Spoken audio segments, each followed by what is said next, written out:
Here at Toro, we care a lot about safety. Our equipment by nature has a lot of moving parts, so when you're operating Toro equipment, we want to make sure you have all the information you need to stay safe.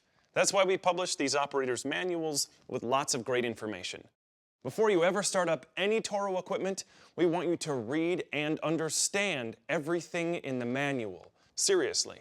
Make sure that anyone who uses our products understands how to use them and all the safety precautions.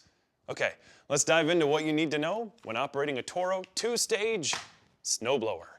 Now, the number one thing to remember is to stay behind the chute when you're clearing snow. Now, when you're back here, that means that your face, hands, feet, scarf, etc. are far away from the auger where they belong. And that goes for anyone else who happens to be around too. We know that the kids want to be out playing in the snow, but keep them far away when you're operating a snowblower. And of course, this is no toy, so don't ever allow kids to operate it. Another biggie, if the discharge chute ever clogs up, never try to clear it with your hands or feet. There's an impeller behind the auger that is designed to chop up and throw the snow, so you want to keep your fingers far away from that. Toro 2-stage snowblowers come with this handy clean-out tool, which is the right tool for the job. Now, speaking of the chute, take a look at your path before you start clearing and move everything out of the way. Toys, sticks, rocks, etc. If things like this get into the auger, they can get thrown and possibly hurt bystanders or damage property. Always watch the direction of your chute and make sure you keep it aimed away from people or anything else that could get damaged. And only use your snowblower when you've got good visibility and enough light.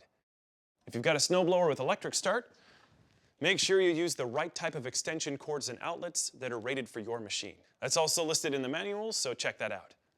Now, one mistake that some people make with electric starters is they forget to unplug the extension cord. You only need to plug it in to get the engine running. Once started, you're good to go. After you're done snowblowing, there are a couple more safety tips to keep in mind. Now, anytime you need to service the machine, add gas, unclog the chute, anything, shut off the machine and remove the key.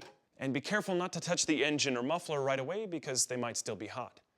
Don't run the engine indoors, except when you're starting it up in the garage, but even then, keep the door open and move it outside as soon as possible to avoid exposure to exhaust fumes. Last thing is storage. Don't store your snowblower in the living areas of your house, including your basement, or any other areas where there could be ignition sources like a hot water heater, furnace, or space heater. So those are your safety basics. Again, review your manual and check out all the safety decals before you get going. Now get out there and enjoy the snow.